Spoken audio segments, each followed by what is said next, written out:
नमस्कार, prime time में मैं कादम्बिनी शर्मा हूं आपके साथ। 5 राज्यों में विधानसभा चुनावों के लिए अधिसूचना अब किसी भी दिन जारी हो सकती है। इसके मद्देनजर राजनीतिक पार्टियों में इन दिनों चुनाव की तैयारियों को लेकर गहमागहमी तेज है। उत्तर प्रदेश में तो सबसे ज्यादा सियासी हंगामा मचा हुआ है। सत्तारूढ़ यादव परिवार आपसी लड़ाई में उलझा है। मुलायम सिंह यादव के हाथ से उनकी ही बनाई पार्टी मुट्ठी से रेत की तरह फिसलती जा रही है। पार्टी के अधिकतर नेता कार्यकर्ता मुख्यमंत्री और उनके बेटे अखिलेश यादव के साथ खड़े हो गए हैं और मुलायम की तरफ उनके भाई शिवपाल यादव, दोस्त अमर सिंह ही दिखाई दे रहे हैं। पार्टी और उसके चुनाव चिन्ह पर अपने दावे को लेकर कल मुलायम सिंह यादव ने चुनाव आयोग जाकर अपना पक्ष रखा और आज अखिलेश गुट की ओर से रामगोपाल यादव चुनाव आयोग पहुंचे। एक तरफ रामगोपाल यादव चुनाव आयोग जा रहे थे, वहीं मुलायम सिंह यादव अचानक अपने बेटे अखिलेश से मिलने विशेष विमान से दिल्ली से लखनऊ रवाना हो गए। पीछे पीछे भाई शिवपाल दूसरे विमान से पहुंचे। पिता पुत्र के बीच बातचीत हुई, लेकिन सुलह का कोई फॉर्मूला नहीं निकला। उधर रामगोपाल यादव ने दिल्ली में साफ कर दिया कि समझौते की कोई संभावना नहीं है। पार्टी के अध्यक्ष अखिलेश ही हैं और कोई किसी भी तरह के भ्रम में ना रहे। सपा के बीच इस अंदरूनी खींचतान का असर बीएसपी अध्यक्ष मायावती की ओर से जारी 403 उम्मीदवारों की लिस्ट में भी दिख रहा है। मायावती ने जो टिकट बांटे उनका जातिवार ब्यौरा भी पेश किया। मायावती ने सभी 403 सीटों का जातिवार ब्यौरा पेश किया है। मायावती ने 97 सीटों पर मुस्लिम उम्मीदवार उतारे हैं। साफ है, मायावती को लगता है कि सपा की लड़ाई से निराश मुस्लिम मतदाता उसके ही पक्ष में आना पसंद करेंगे। इसलिए मायावती ने कहा भी कि मुसलमान सपा को वोट देकर अपना वोट बर्बाद ना करें। मायावती ने 87 सीटों पर दलित उम्मीदवार उतारे हैं, 106 सीटों पर ओबीसी उम्मीदवार और 113 सीटों पर अगड़ी जाति के उम्मीदवारों को टिकट दिया है। अगड़ी जाति में भी 66 सीटें ब्राह्मण उम्मीदवारों को, 36 सीटें राजपूत उम्मीदवारों को और 11 सीटें कायस्थ वैश्य पंजाबी समुदाय को दी हैं। मायावती ने जिस तरह से टिकटों का बंटवारा किया है वो सुप्रीम कोर्ट के कल ही दिए फैसले की भावना के विपरीत नजर आता है। बीएसपी ही नहीं, लगभग सभी पार्टियों में टिकटों के बंटवारे के वक्त एक बड़ी सोच जो रहती है वो ये कि उम्मीदवार और वोटर किस धर्म, जाति या संप्रदाय के हैं। लेकिन अब इस सब पर सख्ती हो सकती है। सुप्रीम कोर्ट की 7 जजों की बेंच ने एक ऐतिहासिक फैसले में कहा है कि जाति, धर्म, संप्रदाय और भाषा के आधार पर वोट नहीं मांगे जा सकते। अगर इस आधार पर कोई वोट मांगता पाया गया तो उसकी उम्मीदवारी खारिज हो जाएगी। अगर कोई उम्मीदवार की इजाजत से इस आधार पर वोट मांगेगा तो भी चुनाव रद्द कर दिया जाएगा। सुप्रीम कोर्ट की 7 जजों की बेंच ने 4-3 के बहुमत से यह फैसला दिया। ये भी कहा कि चुनावी प्रक्रिया में धर्म की कोई भूमिका नहीं है।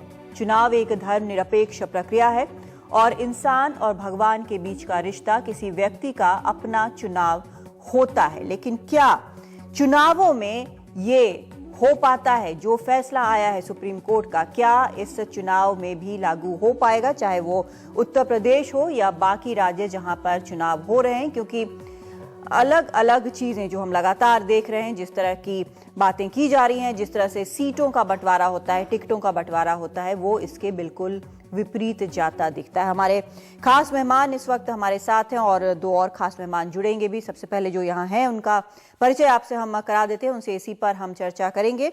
यहाँ दिल्ली स्टूडियो में हमारे साथ विष्णु शंकर जैन हैं, वकील हैं सुप्रीम कोर्ट के और इस मामले में वो याचिकाकर्ता भी रहे हैं जिस पर अभी फैसला आया है और बेहतर हमें समझा पाएंगे कि आखिर ये फैसला है क्या।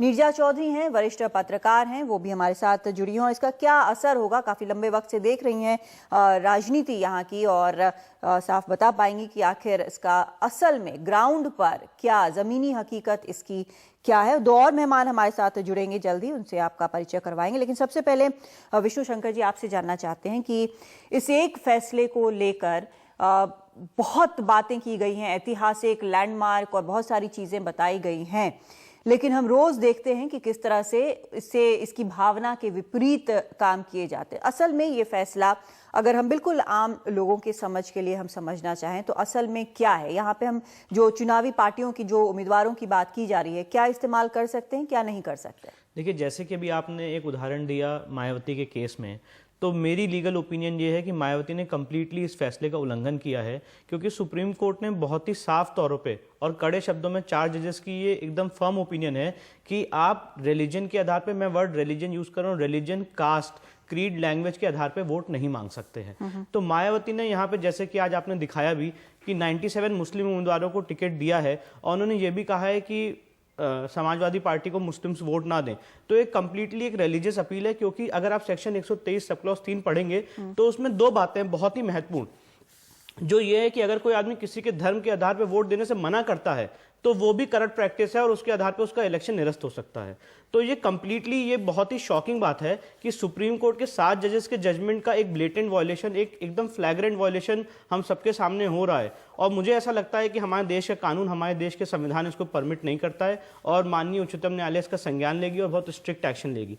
पर जहां तक बात हम इस फैसले की करें, इस फैसले में बहुत ही स्पष्ट रूप से कहा गया है कि कोई भी पॉलिटिकल पार्टी हो, चाहे कैंडिडेट हो, वो अपने धर्म के आधार पे या वोटर के धर्म के आधार पे वोट नहीं मांग सकता है।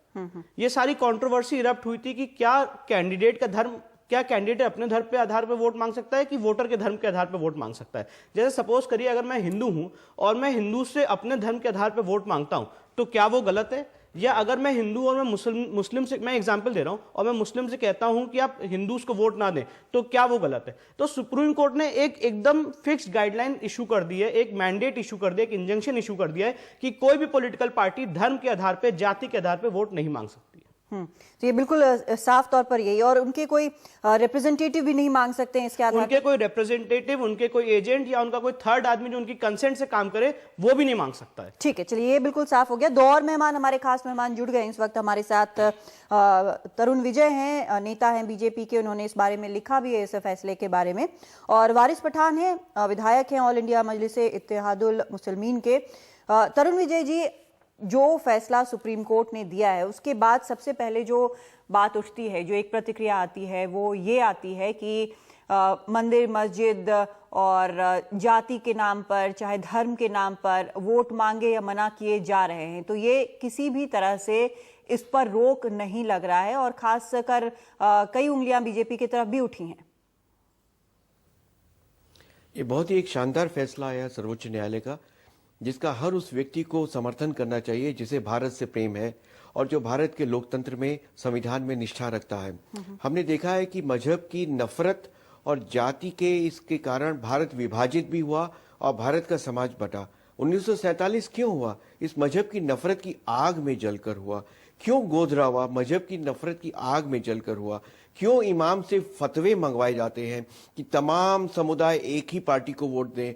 हमने देखा बंगाल में कैसे हिंदुओं को मारा गया, केरल में कैसे मारा गया। ये केवल चुनावी राजनीति के कारण है। इस कलंक से भारत को मुक्त होना चाहिए और जो भी व्यक्ति मजहब के नाम पे, जाति के नाम पे वोट मांगे, उसको कठोरतम सजा मिलनी चाहिए, क्योंकि वह देश को तोड़ रहा है, वह समाज को तोड़ रहा है। हमने ये देखा है कि अक्सर चुनाव के समय में मीडिया में भी आता है मुस्लिम, यादव, दलित गठबंधन। ये क्या होता है? भारतीय होना क्या हमारे यादव होने, मुस्लिम होने या दलित होने से कम हो गया है? हिंदुस्तानी कौन रह गया है? तो भारतीय होने को सर्वोच्च महत्व मिलना चाहिए और जो कोई भी किसी भी मजहब, किसी भी जाति के आधार पे लोगों को वोट मांगे, उसको तो चुनावी प्रक्रिया से निष्कासित कर देना चाहिए और उसको चुनाव में भाग लेने के अधिकार से भी वंचित कर दिया जाना चाहिए। सर्वोच्च न्यायालय ने हमारे भविष्य को सुरक्षित किया है। तरुण विजय जी, मायावती जी ने जो प्रेस कॉन्फ्रेंस किया है, जिसमें उन्होंने बताया है कि कितने मुसलमानों को टिकट दे रही हैं, कितने ओबीसी को दे रही हैं, कितने दलितों को दे रही हैं, तो फिर हम ये माने कि अगर आप ये फैसला जो है आप सही बता रहे हैं, तो फिर आपकी पार्टी जो है इस तरह का ऐलान नहीं करेगी कि ऐसे ऐसे जातिगत और धर्म के आधार पर दिए गए हैं टिकट, या कोई भी प्रतिनिधि इस तरह से कभी किया भी नहीं है, कभी करेंगे भी नहीं, कभी नहीं किया है। क्योंकि हम ये मानते हैं कि केवल विकास और व्यक्ति की गुणवत्ता के आधार पे उसको चुनाव में मत मिलने चाहिए। और अगर किसी नेता ने किया, मायावती जी ने किया है, उनकी सूची को सर्वोच्च न्यायालय प्राप्त करे, उन तमाम अधिकारियों की निर्वाचन सूची रद्द कर दे और उनको चुनाव लड़ने से भी अयोग्य सिद्ध कर दे। और मायावती जी पर भी कार्रवाई होनी चाहिए कि यह पार्टी अब चुनाव की प्रक्रिया का में नैतिकता का उल्लंघन कर रही है, सर्वोच्च न्यायालय के आदेश का उल्लंघन कर रही है, तो उनको इस चुनाव में सख्त ताकीद दी जानी चाहिए जी, चेतावनी दी जानी चाहिए। ठीक है, वारिस पठान जी, आपको क्या लग रहा है, आपके लिए क्या ये मुफीद है, ये जो फैसला आया है सुप्रीम कोर्ट का? देखिए, मैं डिसेंटिंग जजमेंट को अच्छा मानता हूं। हाँ। और बड़े रिस्पेक्टफुल तरीके से मैं मेजोरिटी जजमेंट से डिफर करता हूं जी, क्योंकि मेजोरिटी जजमेंट कॉन्ट्रेडिक्ट करता है आर्टिकल 19(1)(a हाँ, जो freedom of speech and expression को मानता है, जो फंडामेंटल राइट है। और जो right representative of people act वो एक स्टैच्यू है, और आर्टिकल 19(1)(a फंडामेंटल राइट है, ये सुपरसीड करता है स्टैच्यू को। तो ये एक कॉन्ट्राडिक्टरी है। अब डिसेंटिंग जजमेंट ने क्या कहा है कि ये जो जजमेंट आया है ये डेमोक्रेसी को और कम कर रहा है। तो देखिए, सबसे पहली बात तो ये है मैडम उसमें कि पब्लिक को ये जानना इंपॉर्टेंट है कि कौन सा कैंडिडेट है, कौन सी पार्टी से इलेक्शन लड़ रहा है। लेकिन साथ में साथ अगर आप देखने जाइए तो जो freedom of speech and expression है जो गारंटेड है अंडर द आर्टिकल, उसका कहीं ना कहीं कॉन्ट्रोडिक्शन दिख रहा है। एक तरफ सुप्रीम कोर्ट कहती है कि the Indian secularism requires religion to be excluded from the secular sphere, मतलब सेक्युलर स्फीयर से उसको हटा दिया जाए। तो दूसरी तरफ अगर अब ये देखा जाए कि इंडियन एयरफोर्स के अंदर मुसलमान को दाढ़ी रखना अलाउड नहीं है, जबकि दूसरे रिलीजन के लोगों को दाढ़ी रखने का एक अलाउड है। और अगर हम लोग सियासती पार्टी है मैडम, हम क्या चाहते हैं कि हम हक की बात करते हैं, हम सबको साथ में आगे बढ़ाने की बात करते हैं। क्योंकि काफी कमेटियों के रिपोर्ट है कि जो मार्जिनलाइज लोग हैं, मुस्लिम्स है, दलित है, जिन पे हमेशा से अत्याचार होते आए हैं, उनका रंगनाथ मिश्रा कमेटी देख लो, सच्चर कमेटी देख लो, कुंडू कमेटी देख लो, सबने ये कहा है कि they are socially educationally backward. तो अगर हम ये बोलते हैं तो किस तरह से हमने उल्लंघन किया? अगर आपको एग्जांपल दूं मैडम, कि जैसे कि मालेगांव के ब्लास्ट के अंदर काफी मुस्लिम बॉयज को अरेस्ट करके रखा था, 8 साल के बाद उनको बाइज्जत बरी कर दिया गया। पूरा देश कहता है कि बेकसूर थे, उनको बरी कर दिया गया। तो अब अगर मैं ये कहता हूं तो मैं किस बात का उल्लंघन कर रहा हूं? अगर मैं ये कहता हूं कि बाबरी मस्जिद को 24 साल हो गए शहीद करने को, अब उसके जो परपेट्रेटर्स है, जो लोग उसमें इन्वॉल्व थे, जिनके खिलाफ चार्जशीट दायर हुई है, मैटर सुप्रीम कोर्ट में पेंडिंग है और उनको सजा मिलनी चाहिए, तो क्या मैं किसी चीज का उल्लंघन करता हूं मैडम? तो कहीं ना कहीं ये जो जजमेंट आया है, और इसके पहले का जो जजमेंट आप देख लीजिए। मैं एक बार अपने दर्शकों को मैं ये भी बता देना चाहती हूँ कि क्या ये जो आप जजमेंट की कॉन्ट्रडिक्शन, आप जो डिसेंटिंग जजमेंट की बात कर रहे हैं, असल में कौन सी लाइन है जो सबसे अहम लाइन है इसमें? 4-3 से हमने आपको बताया कि ये मेजॉरिटी जजमेंट है जो अभी आया है, लेकिन जो डिसेंटिंग जजमेंट है यानी कि मेजॉरिटी से जो अलग जजमेंट दिया गया है, उसमें जस्टिस आदर्श के गोयल, उदय यू ललित और DY चंद्रचूड़ सभी सुप्रीम कोर्ट के जज हैं, माननीय जज हैं। और उन्होंने जो इसका उदाहरण दिया है उसमें कहा है कि अलग है उनकी राय। उन्होंने कहा है कि to hold that a person who seeks to contest an election, यानी कि वो शख्स जो एक इलेक्शन लड़ने जा रहा है उसको इस बात से रोकने के लिए from speaking of the legitimate concerns of citizens that the injustices faced by them on the basis of trades having an origin, यानी कि उनके खिलाफ जो कुछ भी हुआ है, उनको उनके साथ जो अन्याय हुआ है जिसका आधार या तो कहीं ना कहीं धर्म पर है, रेस, कास्ट, कम्युनिटी और लैंग्वेज, तो would be remedied is to reduce democracy to an abstraction, यानी कहीं ना कहीं ये अगर वो शख्स ऐसा बोलता है उसको इससे रोकने से कहीं ना कहीं लोकतंत्र में एक रोड़ा अटकता है, वो हट जाता है। बिल्कुल नहीं है जी। मैं एक मिनट आ रही हूँ सर आपके पास। सबसे पहले मैं जरा जो पिटिशनर है यहाँ उनकी भी राय जान लेना चाहती हूँ। वो हमारे साथ बैठे हैं यहाँ, आप शायद उस वक्त आप थे नहीं, सुन नहीं पाए होंगे। विष्णु शंकर जैन हैं जो पिटिशनर हैं इस मामले में सुप्रीम कोर्ट में, वो भी हमारे साथ हैं। और नीरजा जी हमारे साथ हैं, आप उनको जानते हैं, वरिष्ठ पत्रकार हैं। विष्णु शंकर जी, आप अभी बोल रहे थे कि इसमें कुछ गड़बड़ लग रहा है। जो वारिस पठान जी कह रहे हैं और जो आपने अभी लाइन पढ़ी, उसमें बहुत ही थिन लाइन, बहुत ही माइन्यूट डिफरेंस है। जो जस्टिस चंद्रचूड़ ने कहा है वो एक्चुअली उन्होंने होल्ड नहीं किया है, वो उन्होंने एग्जाम्पल दिया। अगर आप जस्टिस चंद्रचूड़ का कंक्लूजन देखेंगी, जो 3 जजेस का कंक्लूजन है, उन्होंने कहा है कि हम ये पार्लियामेंट पे छोड़ते हैं कि क्या फैसला लेना है, हम इसको इंटरप्रेट नहीं कर सकते। नहीं, पार्लियामेंट पे क्या छोड़ते हैं? पार्लियामेंट पे छोड़ते हैं कि वो एक नया लॉ लाएं और वो इंटरप्रेट करें। हमें तो ऐसा लगता है जो उनकी बात है, इंटरप्रेट क्या करें, क्या इंटरप्रेट ये करें कि हिज रिलीजन वर्ड क्या कैंडिडेट का रिलीजन है या रिलीजन ऑफ द इलेक्टोरेट है। अच्छा, उन्होंने फैसला इस मामले में अपना नहीं दिया है। उन्होंने अपना फैसला नहीं दिया है। ये सिर्फ एक एग्जाम्पल के तौर पे है और बहुत ही हास्यात्मक बात है जो आज वारिस पठान जी यहाँ पे कह रहे हैं आपके शो पे, जो पूरा भारत देख रहा है, कि वो 3 जजेस से एग्री करते हैं और 4 जजेस से एग्री नहीं करते हैं। सुप्रीम कोर्ट का फैसला, मैं बहुत ही स्ट्रिक्ट शब्दों में कहना चाहता हूं, सुप्रीम कोर्ट का फैसला लॉ ऑफ द लैंड है, सर्वोच्च न्यायालय का फैसला है, और जो 4 जजेस की ओपिनियन है वो बाइंडिंग होती है, जो माइनॉरिटी ओपिनियन है वो बाइंडिंग नहीं होती है। नहीं, लेकिन अगर कोई मेरिट पे राय देना चाहता है, और मैं वही बता रहा हूं, माइनॉरिटी ओपिनियन अगर आप पढ़ेंगे, एकदम लास्ट पैरा 145 पढ़ेंगे, तो 3 जजेस ने ये कहा है कि we leave open it to the parliament to bring a new legislation, but हम इंटरप्रेट नहीं कर सकते हैं। हम एक्ट में जो सेक्शन 123 सब क्लॉज 3 है उसमें हम नई नई बातें ऐड नहीं कर सकते जो 4 जजेस ने की हैं। और 4 जजेस ने कहा है कि हम देश की संविधान को बचाने के लिए, देश की संप्रभुता और अखंडता को बचाने के लिए फैसला दे रहे हैं। लेकिन आप ये तो जो इन्होंने ये कहा है, जस्टिस चंद्रचूड़ ने जो कहा है, वो तो अपनी राय तो कहीं ना कहीं साफ कर रहे हैं। जस्टिस चंद्रचूड़ ने एक एग्जाम्पल दिया है, मैं मेरी बात को थोड़ा समझने की कोशिश करें, बहुत ही माइन्यूट डिफरेंस है। जस्टिस चंद्रचूड़ ने एग्जांपल दिया है, उन्होंने 4 जजेस के जजमेंट को डील किया। उन्होंने कहा है कि अगर उनकी बात कंप्लीटली मान ली जाए तो जो इतिहास में लोगों के साथ अन्याय है उसको कैसे डील किया जाएगा। तो एंड में उन्होंने इसलिए सारी चीजें लीव ओपन कर दी टू द पार्लियामेंट, हमारे देश की संसद को, कि वो अगर कोई ऐसी दिक्कत आ रही है जहां पे देश के संविधान के साथ खिलवाड़ हो रहा है, जहां राजनीतिक पार्टी खिलवाड़ कर रही है, तो वो नया लॉ लाएं और उसको डील करें। पर एज जजेस, एज सुप्रीम कोर्ट जजेस, हम लॉ बना नहीं सकते, हम लॉ को सिर्फ इंटरप्रेट कर सकते हैं। तो उनका इंटरप्रिटेशन ये है कि जो हिज रिलीजन वर्ड यूज्ड है सेक्शन 123 सब क्लॉज 3 में, वो मतलब होगा कैंडिडेट का रिलीजन। ठीक है, मैं बहुत ही सिंपल भाषा में समझाऊं, अगर मान लीजिए मैं मुस्लिम हूं और मैं मुस्लिम से अपने धर्म के आधार पर वोट मांगता हूं तो वो गलत है। ये उनका कहना है, उनका ये लिटरल इंटरप्रिटेशन है सेक्शन 123 सब क्लॉज 3 का।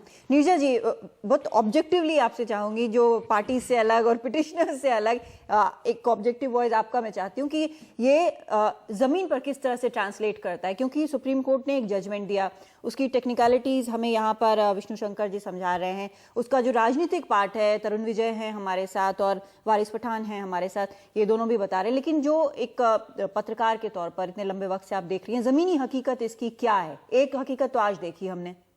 देखिए, एक तो चीज़ है कि भाषा या धर्म या जात के ऊपर वोट नहीं मांगना एग्जिस्टिंग लॉज में एग्जिस्ट करता रहा है, फिर भी होता रहा है, खुलेआम होता है, खुलेआम होता रहा है, और पिछले 25 साल में तो बेतहाशा हुआ है। मैं मानती हूँ जो डिसेंटिंग जजमेंट है,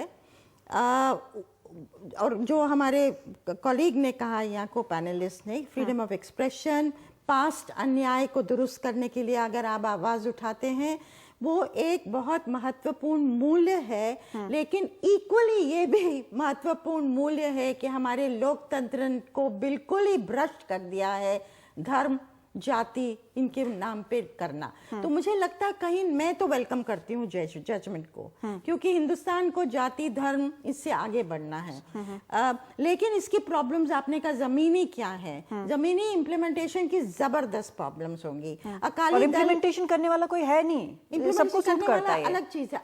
कई पार्टीज हैं, अकाली दल लेडीज जो भाजपा का साथी हैं, उनका पूरा ओरिजिन ही धर्म को लेके हुआ है। तो वो कैसे करेंगे? पंथिक जो वो बात करते हैं, वो उनके कैंपेन में क्या होने जा रहा है, ये बहुत इंटरेस्टिंग चीज होगी पंजाब को लेके, जहां चुनाव होने वाले हैं। मायावती ने आज कहा है इतने मुसलमानों को दिया, इतना इतना किया। अब आप अगर एक्शन लेंगे तो जैसे कि ये मनोहर जोशी के ये सारी कहानी मनोहर जोशी को डिस्क्वालीफाई करके हुई थी, जो महाराष्ट्र के चीफ मिनिस्टर थे। आज 21 साल बाद जजमेंट आ रहा है, तो मायावती के खिलाफ अगर आप एक्शन लेंगे तो क्या 21 साल बाद वो जजमेंट आएगा? मीनवाइल आप किसको डिस्क्वालीफाई करेंगे? मायावती जिसने कहा है इसके बारे में, या हर भी बसपा के कैंडिडेट को करेंगे? क्योंकि हर एक को वो इफेक्ट करेगा। बिल्कुल। तो और अगर मान लीजिए आपने तुरंत एक्शन ले भी लिया, अथॉरिटी जो भी है, तो जो मायावती का वोट बैंक है, दलित और हो सकता है मुसलमान, वो तो मायावती के को जम के वोट देगा। उसके लिए तो सहानुभूति हो जाएगी। तो इसमें बहुत ही पेच है इनको इसके इम्प्लीमेंटेशन में, लेकिन ओवरऑल दिशा जो है ना कि हमको जाति, धर्म, भाषा इनसे ऊपर उठना है और हमारी पॉलिटिक्स को इनसे ऊपर उठना है, गवर्नेंस, विकास के मुद्दे इनकी तरफ बढ़ना है, तो इसमें दो राय नहीं है। लेकिन जो कॉम्प्लिकेटेड सिचुएशन है, काफी उलझा हुआ है सब कुछ, और इसमें एक वो भी आता है कि जो वोटर हैं और जो कैंडिडेट हैं उनके बीच का भी एक रिश्ता आता है। बिल्कुल, वोटर और कैंडिडेट वो भी स्पष्ट नहीं है ना। हाँ, जो एग्जाम्पल यहाँ पर जस्टिस चंद्रचूड़ दे रहे हैं शायद वो उसी को रेफर कर रहा है कि किस तरह से वोटर एक या कोई भी शख्स किस तरह से कनेक्ट करता है। बिल्कुल, और जिसका स्पष्टीकरण इन्होंने किया है कि वो क्या कह रहे हैं, पर उसका ये भी बहुत ही फाइन लाइन है, ये जी बहुत ही माइन्यूट डिफरेंस बहुत है, माइन्यूट डिटेल है। उसको कैसे आप अलग करेंगे और कौन करेगा, मतलब एक तो लीगल प्रोसेस होगा, चुनाव खत्म हो जाएंगे, फिर ये मामला किस्सा चलता ही रहेगा, किस स्टेज पे आप डिस्क्वालीफाई करेंगे जो इलेक्ट हुआ है, वो पूरे पार्टी के कैंडिडेट्स को कर देंगे क्योंकि नेता ने बोला। मैं इसको क्लैरिफाई कर दूं, ये एक्चुअली सेक्शन 123 सब क्लॉज 3 में करप्ट प्रैक्टिस होगी और इस ग्राउंड पे कैंडिडेट्स का इलेक्शन सेट असाइड हो सकता है और इसके खिलाफ क्रिमिनल ट्रायल भी हो सकता है क्योंकि क्रिमिनल ऑफेंस है, ये इलेक्शन ऑफेंस है। अभी तक कितने लोगों का हुआ है? नहीं, अभी तक लॉ जो कानून जो है अब तक कितने लोगों का हुआ है? देखिए मैं बता रहा हूँ आपको, सुप्रीम कोर्ट जो है वो ग्राउंड रियलिटी क्या है वो एक अलग चीज होती है। जब सुप्रीम कोर्ट अपना फैसला देती है, आज जैसे फैसला आया है, आज 2017 में या 2016 में फैसला आया है, जब इसकी सुनवाई हुई है, तो हम एक ब्रॉडर प्रोस्पेक्टिव में बात करते हैं क्योंकि हम लॉ को डेवलप करते हैं। हमारी कंट्री एक संवैधानिक कंट्री है जहां पे रूल ऑफ लॉ हम उससे गवर्न होते हैं। तो सुप्रीम कोर्ट ने देखा है कि पास में, जैसे कि आपने बताया कि पिछले 25 सालों में मैम ने बताया यहाँ पे उसका बहुत मिसयूज हुआ है, तो उन सबको मद्देनजर रखते हुए ये फैसला दिया गया है। अब आज से हमें देखना है कि इसका कितना इंप्लीमेंटेशन होता है कि नहीं होता है। पर मैं एक बात कहना चाहूंगा यहाँ पे, जो वारिस पठान जी ने कहा कि मैं एक छोटे समुदाय को अगर मैं उनकी बात आगे रखूंगा तो मैं उनकी बात कैसे आगे रखूंगा, तो मैं सिर्फ इतना कहना चाहता हूं, अगर हम जरा सा भी विंडो देंगे किसी भी आदमी को कि वो धर्म के आधार पे, जाति के आधार पे वोट मांगे, तो वो कंप्लीटली संविधान का वायलेशन होगा और जजमेंट का फैसले का अगेंस्ट। एक और चीज बहुत इंटरेस्टिंग हुई है कि सुप्रीम कोर्ट बेंच ने हिंदुत्व की, मैं अभी आ रही हूँ, आप दोनों के पास में आऊंगी, दोनों से आपकी राय चाहिए, तरुण विजय जी से भी और वारिस पठान जी से भी। फटाफट मैं इनसे ले रही हूँ को रिकंसिडर करने से इनकार कर दिया है, जो कि 1995 की जजमेंट थी कि हिंदुत्व वे ऑफ लाइफ है, धर्म नहीं है। तो आज उन्होंने गो हेड कर दिया है कि हिंदुत्व का शब्द आप यूज कर सकते हैं, वो धर्म नहीं माना जाएगा। अब आपने लेकिन उसको तो टच ही नहीं किया है ना, उनको रिकंसिडर नहीं किया करने दिया है, तो इसका मतलब मंदिर की बात सुनवाई जारी रहेगी। मैं वही बताना चाहता, वो मैटर लार्जर बेंच को रेफर्ड ही नहीं है। आज सुप्रीम कोर्ट की 7 जजेस को जो उनकी क्या ड्यूटी है, जो उनको 5 जजेस ने क्वेश्चन रेफर किया है उसका जवाब दें और वापस 5 जजेस को भेज दें। अब 5 जजेस ने सुप्रीम कोर्ट के 7 जजेस को क्या प्रश्न भेजा था? उन्होंने ये प्रश्न भेजा था कि सेक्शन 123 सब क्लॉज 3 में जो हिज रिलीजन वर्ड यूज्ड है वो किसका रिलीजन माना जाएगा, क्या कैंडिडेट का माना जाएगा कि इलेक्टोरेट का माना जाएगा? इसके ना ज्यादा कुछ भेजा था ना इससे कम कुछ भेजा था। लिमिटेड क्वेश्चन पे एक फैसला आया है, दूसरा कहीं सवाल ही नहीं था। एक हम छोटा सा ब्रेक ले रहे हैं, ब्रेक के बाद हम बीजेपी से तरुण विजय जी से और वारिस पठान दोनों से इस पर राय लेंगे कि आखिर ये किस दिशा में जा रहा है, क्योंकि दोनों ही बहुत अच्छे से बता रहे हैं कि उससे अग्री कर रहे हैं और डिसेंट कर रहे हैं, लेकिन यहाँ पर जमीनी हकीकत अलग है। एक ब्रेक ले रहे हैं।